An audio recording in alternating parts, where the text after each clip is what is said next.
All right. Well, good morning and welcome to the August 6th edition of the SIG Windows weekly meeting. This is being recorded and will be posted on YouTube, so please make sure that you're always following the Kubernetes community guidelines in all discussions here. So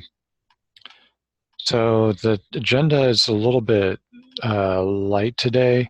I had one topic that I discussed with Claudio earlier and added on there, but I wanted to go over that with Peter and Yuju, and that's related to a PR that's going to be building the test images. Were there any other topics that I should add to the list? Did you want to give an update on the CSI stuff, Deep? Yes, I can. Okay, let me just take a quick note on that. And then, Kalia, did you have anything new for KubeADM that you need to go over this week? Nothing new, but I saw your feedback, so I'm working on it, creating a new setup today. I was looking into the 6B stuff yesterday, but I'll do KubeADM by the end of this week because we need it to. And I'm going to move to using the container networking plugins instead of downloading from the SDN repo. Okay, cool. All right. If you want me to take a look at that, I can run it again this afternoon too.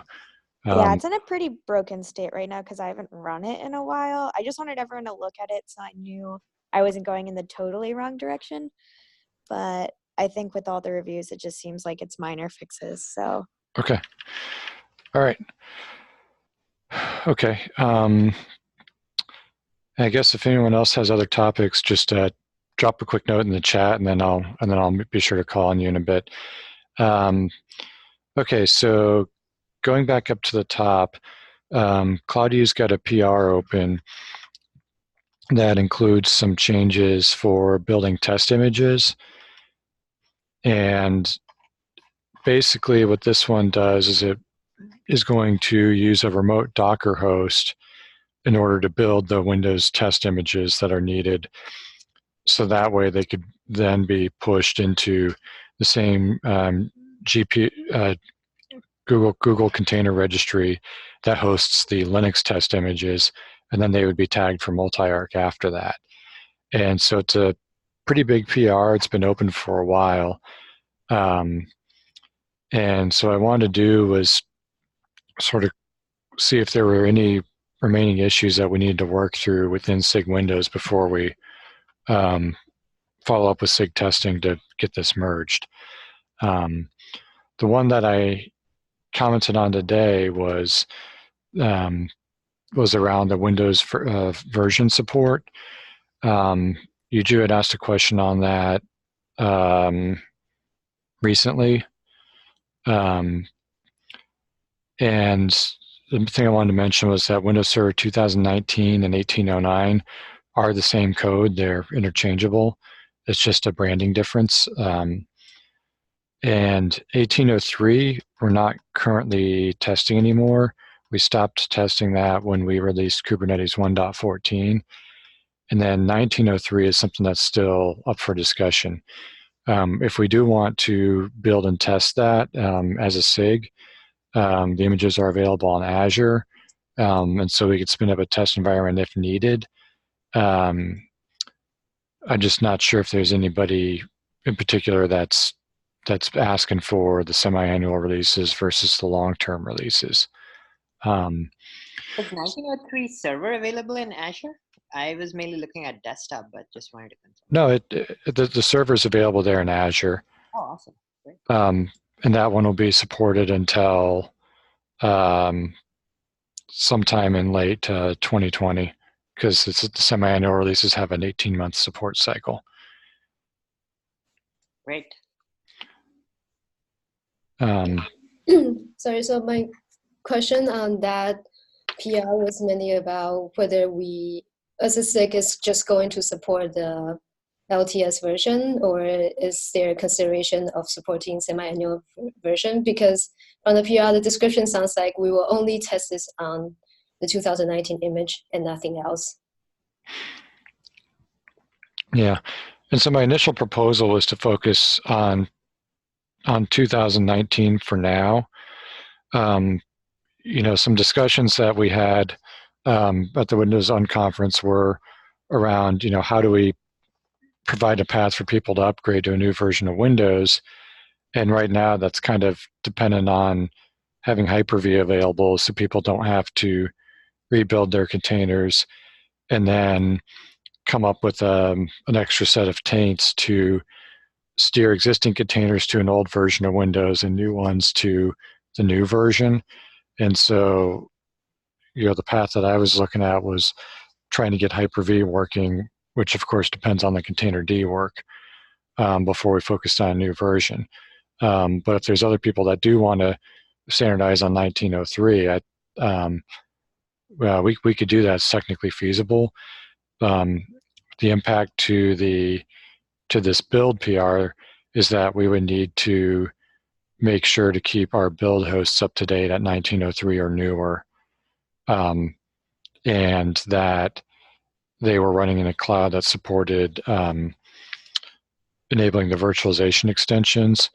So that way, at least the Docker build commands can use Hyper-V. So that way, the same build machine could build containers for 2019/1809 or 1903 as part of the same, you know, task of rebuilding all these images.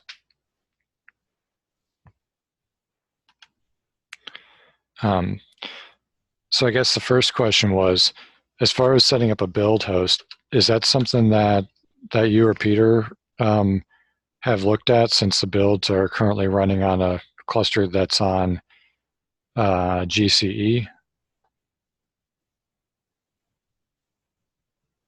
I have not looked at that. I don't know how the current, what we do for Linux, so I'm not super familiar. So I think if the plan is to just spin up the VM of the same version that we want to build and just build it, it might be okay. If, like you said, we want to use Hyper-V and build all different versions, that might be a problem with GCE right now. Okay.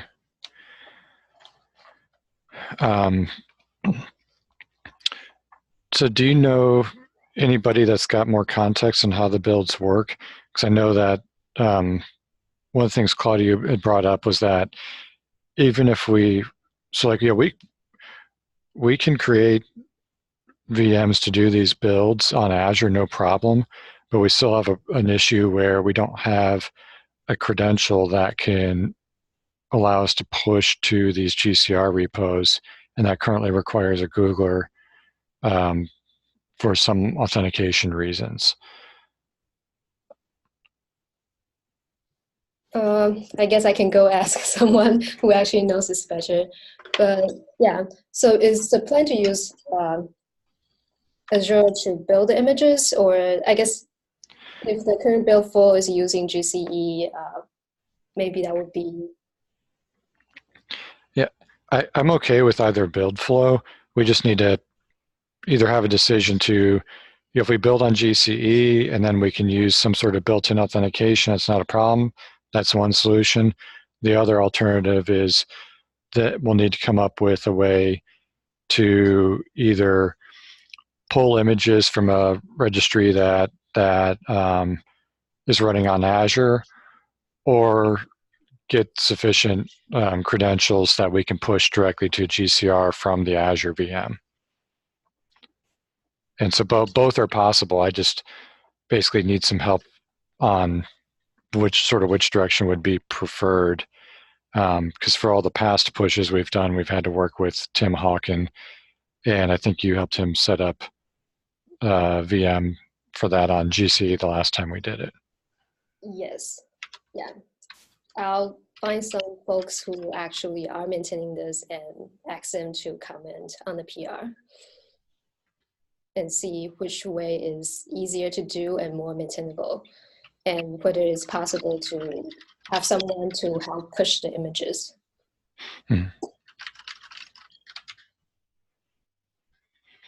Okay.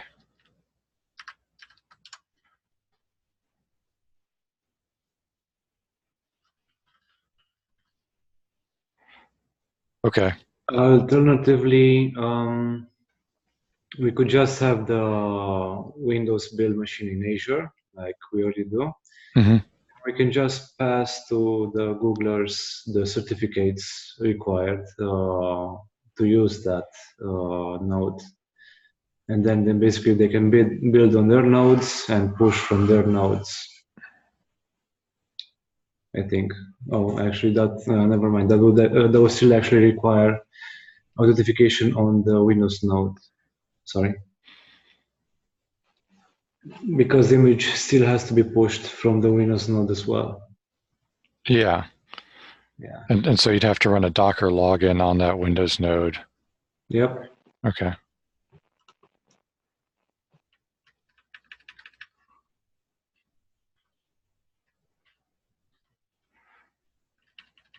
Okay.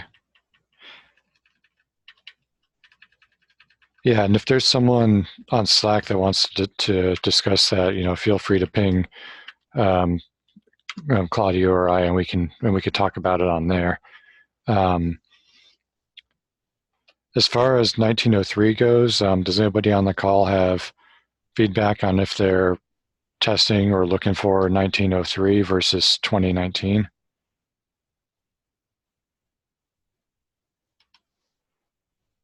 I've used it in testing, but I don't think we have any immediate production needs for it that I see. Does 1903 have support that's needed for containerd or bug fixes, or will containerd work fine on 1809? The plan is to make containerd work on 1809 in 2019. And that we want to make it work on that long-term servicing channel release. It'll work on newer ones as well. And so there may be some bug fixes that are needed along the way to 2019. One that I was aware of that I think we just root caused was relating to a hang deleting network endpoints with containerd. And so that's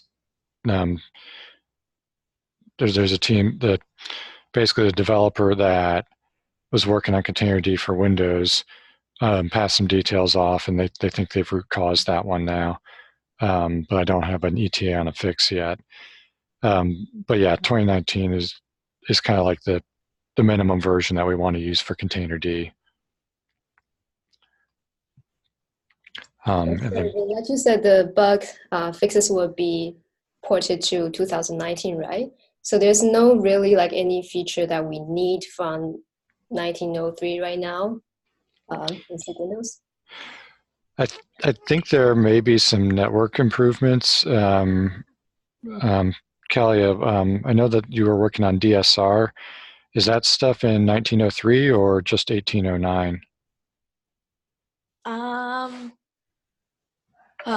DSR is not fully supported yet, but in RS5, you can have DSR for the cluster IP, so like the service VIP. But we're still kind of working on it for everything else. It's a little complicated right now, but basically I would just say that scenario is supported. The cluster IP, and then for everything else, it's not supported yet. Okay. Is overlay networking requiring 1903 with Flannel, or is that also going to be on 2019? Sorry, I'm not like super familiar with the terminology for the Windows builds, but so I know that we've got a test pass running for Flannel using overlay in VXLAN on Windows 2019. Were there any enhancements to that in later versions or not? I think they're the local routed VIP feature. No, hold on. I have to get back to you on that because I'm just not sure what went out in either build. Okay. I'll just get back to you. Okay, that's fine.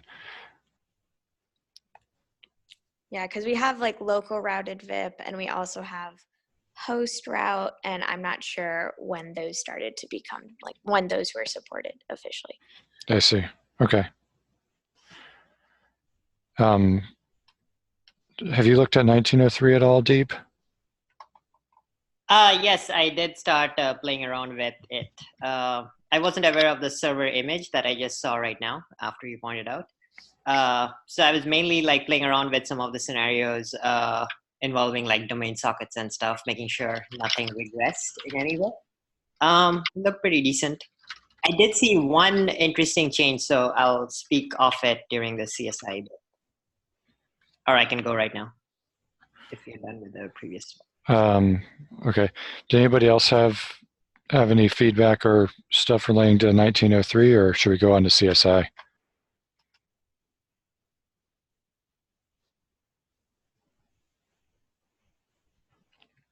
Okay. I guess we can go on to the CSI then. Okay. So main updates are, yeah, so the CAP got merged in implementable state last Tuesday. Thanks, Patrick, for reviewing, as well as others from Storage and Yuju and others. So that's in. We got a repo created under Kubernetes CSI to host the CSI proxy. And right now, I'm looking at the plugin watcher changes that need to be done in order to support the domain socket FS notify stuff for Windows. So this is where I found an interesting difference between 1809 and 1903. It seems the domain socket files in case of 1809 used to have a reparse point with a specific tag that was kind of tagged as AF something domain sockets. And it seems in 1903, that reparse point went away. It's just like a regular file. And the fsutil query no longer reports that reparse file. So for now, I'm just, like we basically need to filter down on the file notifications that we get based on whether they're socket files or not. And so for now, my plan is to just like try to connect to them. If the connection fails, then I say it's not a socket file. If it passes, then it's a socket file. But we can no longer depend on the reparse point, it seems. So that's like an interesting thing. But yeah, overall, my goal is to get the entry change in first and work with SIG storage maybe next week to get everything up for the node registrar. And then Jean is planning to start working on CSI proxy as well in the side. Okay, so regarding, so I guess there's a, what is the, you said there was some method that you were trying to use to determine if it was a socket. Yeah. What's, is it os.mode socket? Is that the? Correct. So basically okay. On the Go repo, on the Go GitHub, Golang GitHub, I posted about it. Then we were looking at how fsutil can query the reparse points on a file. And it was returning like a socket tag for 1809. In 1903, that went away. So we'll have to just look for a strategy that works across both. And I was thinking we can just try connecting to it. And if it fails, we know it's not a socket file. Mm-hmm. If it doesn't, then it's fine. Or rather, if it succeeds, then we know it is a socket file. I'll have to test that under scale a bit just to make sure that the plugin watcher doesn't get backlogged too much as lots of created. So that'll be the main thing to watch out for. Okay. Yeah. And then for the kubelet local endpoints, do you have a PR open for that? Or is it something you were just looking at? Kubelet local endpoints. No, what is that? Sorry, I thought you said there was, or for the device plugins. So does CSI need the device plugin framework working on Windows? Yes. So I'll have a PR this week for both those. For the entry side of the plugin watcher. That's in there. Okay. I think I may have a PR for that already. There was someone else that was looking at it as an follow, they were looking at what it would take to enable device plugins. So I'll find that and drop it on Slack, because maybe we can ask them to just submit that PR as is if it's ready. Sure. But that was going to re-enable the kubelet endpoints, and that may include the one you need for CSI. Okay, sounds good. I'll take a look at that.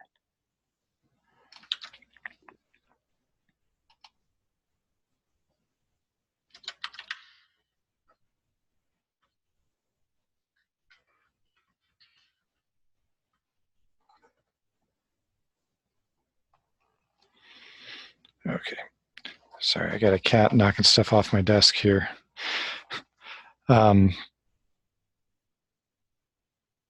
Okay. And then I got the quick note on the kubeadm stuff from Kalia already.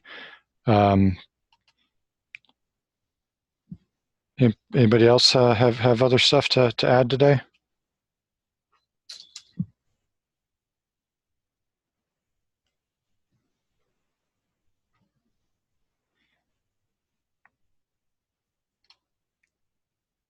Okay, I guess that's a no. All right, well, thanks everyone, and we'll continue the CSI discussions there on Slack once I find that info from either machine. So have a great rest of your day then. Great. See ya. All right. Bye. Thanks. Thank you.